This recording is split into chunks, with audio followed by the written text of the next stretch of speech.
자, 그리고 이제 미국으로 한번 가보겠습니다. 자, 미국 여행의 이제 장점. 미국은 자동차 여행엔 정말 최고예요. 예. 특히나 이제 서부 쪽, 캘리포니아 쪽을 돌아다녀 보면은 날씨도 좋고 아주 그냥 기가 막히죠. 예. 그 일본 국도 타고 LA부터 샌프란시스코까지 쫙 올라가는 거 이제 뭐 남자들이면 이제 다들 해보고 싶어 하는 것 중에 하나고, 그다음에 미국 이제 그 대륙횡단 66번 국도를 타고 캘리포니아에서부터 뉴욕까지 가는, 저도 그게 이제 제 위시리스트 중에 하나였는데, 미국 가서 운전해보니까, 그건 아직 제가 할 수 있는 영역은 아니더라고요. 굉장히, 미국에서의 운전은 좀 피곤한 부분들이 굉장히 많습니다. 자, 그리고 도로망이 굉장히 잘 갖춰져 있고, 지역 간의 이동이 굉장히 용이한 편이죠. 프리웨이라고 이제 얘기를 하는데, 미국은 통행료 있는 데가 생각보다 많지가 않아요. 특히나 그 지역에서 지역 이동할 때 보면은, 그 주경계를 넘어가게 되면은 풍경 자체가 달라지는 것들이 굉장히 많거든요. 그러니까 캘리포니아에서 이제 네바다, 옆에 있는 네바다나 이런 데로만 딱 넘어가도 일단 기후도 확 달라지고 옆에 보이는 이제 풍광 자체가 굉장히 많이 달라져요. 근데 미국도 도로망이 굉장히 잘 돼 있습니다. 마을, 그 다음에 지역, 비포장도로를 아주 뭐 산길이나 이런 데 아니면은 거의 뭐 찾을 수 없을 정도로 잘 돼 있죠. 예, 다만 이제 그 할렘 지역이나 뭐 이런 데는 좀 조심해서 다녀야겠죠. 그리고 주차에 대한 부담이 적죠, 확실히. 네. 미국은 어디를 가도 유료 주차장이 도심에는 있어요. 뭐 LA 다운타운이나 뉴욕이나 아니면 이런 데 그 사람들이 많이 밀집되어 있는 데는 이제 유료 주차장이 있는데, 그런 데가 아닌 이상은 사실 그런 데는 그리고 렌트카 여행을 하기에는 별로 적합하지 않거든요. 일단 렌트카를 가지고 여행을 한다고 하면은 외부로 나가거나 아니면 도심에서 좀 떨어진 지역을 간다라는 걸 전제로 하기 때문에, 그 기준에만 놓고 말씀을 드리자면은 주차에 대한 부담이 적어요. 단 국도 같은 경우에는 우리나라처럼 차를 아무데나 세울 수가 없습니다. 예. 그 주변에 보면은 그 통행 때문에 흰색 실선, 우리나라로 치면 이제 흰색 실선 구간이죠. 자, 그런 게 많고 노폭 자체도 좁고 옆에 노견의 여유가 거의 없거든요. 그래서 차를 세우면은 다른 차들의 통행이 방해되는 경우가 굉장히 많아요. 그래서 미국은 그 한국 분들이 또 가장 실수를 많이 하는 게 그거예요. 일본 그 국도 같은 경우, 그 퍼시픽 코스트 하이웨이 같은 경우에 가다가 보면은 경치가 이쁜 데들이 되게 많거든요. 근데 아무 데나 차를 세우고 사진 찍다 보면은 경찰관 나타나요, 바로. 네, 차 빼라고. 그래서 그 차를 세울 수 있는 포인트가 국도에는 따로 정해져 있기 때문에 그거 이제 유념을 좀 하셔야 됩니다. 그리고 기름값이랑 도로 이용 요금이 좀 저렴한 편이죠. 자, 이 기름값 얘기를 좀 하자면은 미국이 확실히 기름값이 싸긴 싸요. 한국이나 이런 데보다. 근데 문제는 단위가 다르니까 이게 얼마큼 들어가는지 몰라요. 예. 뭐 4분의 3갤런이 들어가는 건지 아니면 1갤런이 들어가는 건지 뭐 8분의 7갤런이 들어가는 건지, 이 단위가 굉장히 좀 우리가 안 쓰는 단위로 돼 있거든요. 고속도로에서 표지판도 마찬가지예요. 표지판도 가다 보면은 뭐 몇 분에 몇 마일 가야 된다 뭐 이런 식으로 나오거든요. 그래서 그런 거는 키로로 이제 환산을 해서 계산하기가 사실 좀 까다롭게 돼 있죠. 예. 그리고 고속도로 이용 요금은 생각보다 저렴하고, 유료도로 같은 경우에는 유료도로도 있는데 뭐 보통 한 1달러, 1.5달러 정도 되고, 터널이나 이런 데 이제 유료로 이제 이용하는 데들이 이제 좀 있죠. 그리고 단점을 한번 보겠습니다. 그 미국에서 이제 가장 문제가 되는 지역이죠. 슬럼이 굉장히 곳곳에 있습니다. 생각보다. 예, 구글 맵에서 이제 찾으시면은 슬럼을 피해가는 그 탭이 있어요. 예, 그거를 이용을 하시면 되는데, 그게 아닐 경우에는 내가 그냥 빠른 길이나 이런 데를 선택을 했을 때 슬럼가로 들어가는 경우가 굉장히 많아요. 위험하죠. 예를 들자면 이제 그 저쪽 미시간에 있는 디트로이트 같은 경우죠.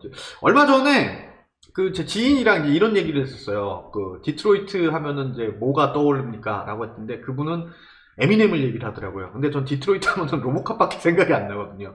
그 이렇게 흑인들 이만한 드럼통에다가 불 펴놓고 그 더블데크에다 음악 틀어놓고 춤추고 이제 이런 거를 생각하는데, 실제로 미국의 슬럼이나 이런 지역들은 우리나라 사람들이 생각하는 것보다 이제 상당히 위험합니다. 실제로 예전에 이제 저 같은 경우에는 그 세크라멘토 근처에 있는 숙소에서 자고, 그 다음에 그 근처에 있는 그 담배 가게를 갔었어요. 근데 그 담배 가게가 슈퍼마켓에 있는 그 담배 가게였거든요. 바깥에 이제 주차장이 쫙 있는.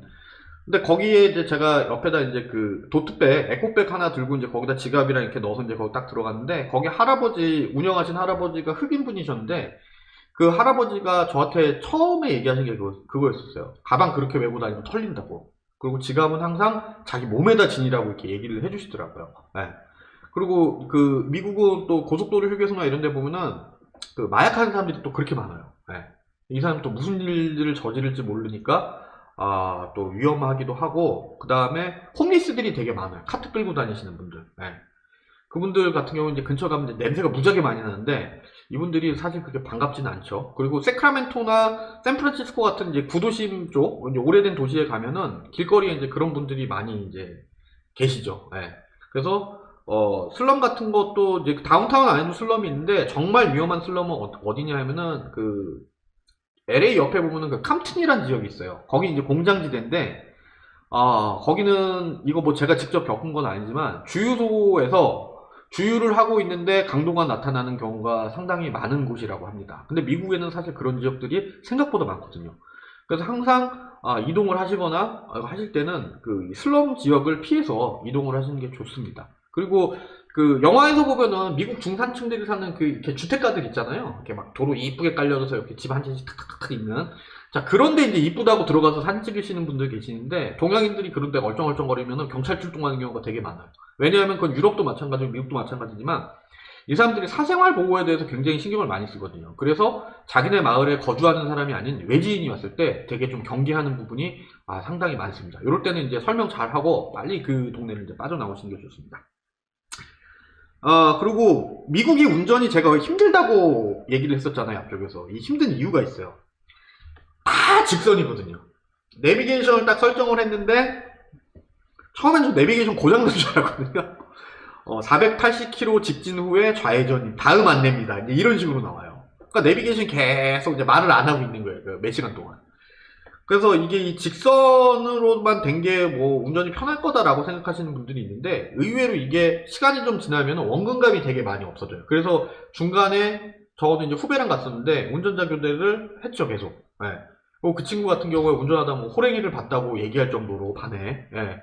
그 정도로 미국에서 직선 운전을 장거리로 하는 거는 생각보다 굉장히 그 위험합니다. 피로도가 굉장히 높아요. 예. 이거는 아마 좀 경험을 해보신 분들만 좀 기억을 하실 겁니다. 오히려 코너가 좀 있고 이렇게 왔다 갔다 하는 유럽의 그런 국도나 아니면 우리나라 국도나 일본 국도 같은 경우가 좀 낫죠. 예. 그리고 밤이 되면은 고속도로라고 해도 차들이 현저히 줄어드는 경우가 많아요. 예. 기름은 항상 인터체인지에 있는 휴게소에 가면 이제 기름을 넣으실 수가 있습니다. 그래서 주유소가 보이면은 즉시 바로바로 그냥 많이 남았어도 바로바로 채우는 게 좋아요. 워낙 지역이 넓기 때문에, 근데다 또 우리가 또 사는 지역이 아니다 보니까 익숙하지 않아서 주유를 놓치게 되면은 그 다음 주유소가 어디서 나올지 모르는 경우도 되게 많거든요.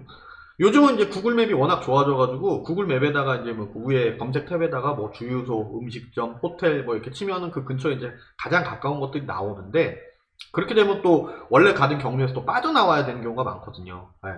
그래서 그런 거를 방지를 하려면은 주유소나 휴게소가 보이면은 바로바로 주유 먼저 이제 하시는 게 좋습니다.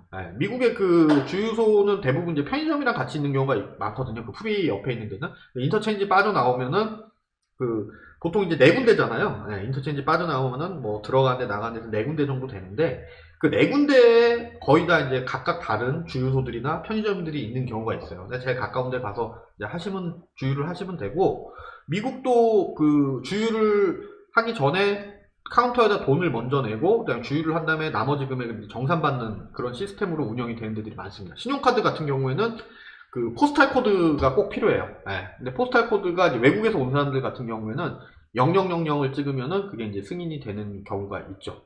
그래서 뭐 신용카드로 주유하는데 안 된다라고 생각이 되면은, 사람이 있는 주유소 같은 경우에는 그 옆에 있는 그 편의점이나 이런 데 들어가서 얘기를 하면은 걔네들이 이제 주유기 번호 몇 번이냐고 얘기를 하고, 뭐 거기서 이제 선결제 뭐 만약에 $50다. $50를 주면은 걔네들이 이제 뭐 몇 번에서 주유를 해라. 그럼 주유한 다음에 다시 들어와서 내가 몇 번에서 주유를 했다 하면 얘네들이 정산을 해서 그 나머지 비용들을 이제 돌려주는 시스템으로 돼 있어요. 유럽도 이제 그렇게 돼 있는 데도 굉장히 많거든요.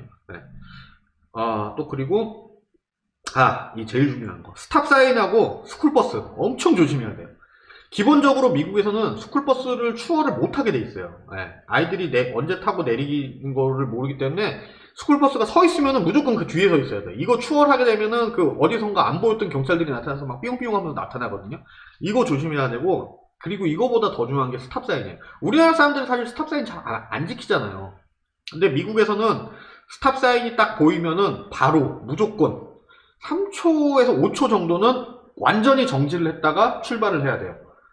속도 느리게 천천히 서행을 해서 지나간다? 이거 안 됩니다. 예. 그리고 경찰관들이 기가 막히게 숨어 있어요.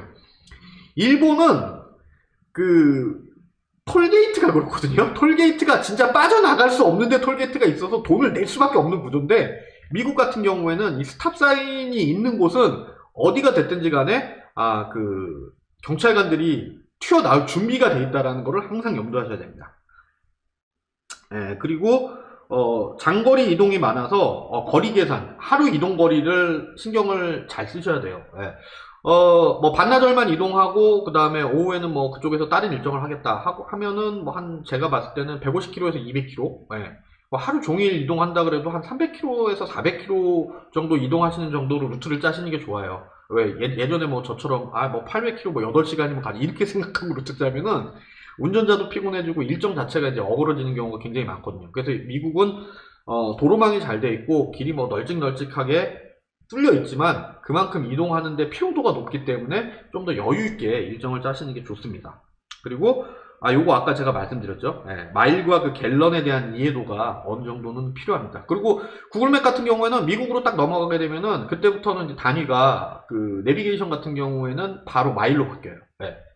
요거를 설정을 할 수가 있습니다. 킬로미터로도 설정을 할 수가 있는데, 글쎄요, 이게 사용을 해보면은 킬로미터가 이제 보기는 더 편하거든요. 보기는 더 편한데 미국에서는 마일을 쓰면 거의 표지판이랑 맞고 이게 몇 번째 빠져나가는 길로 빠져나가야 되는지 아니면 들어가야 되는지라는 게 표시가 되기 때문에 사실 뭐 마일이나 킬로미터나 걸어 다니는 게 아닌 이상은 자동차에서 사용하시는 데는 뭐 어떤 거를 사용을 하셔도 크게 문제는 없을 것 같습니다.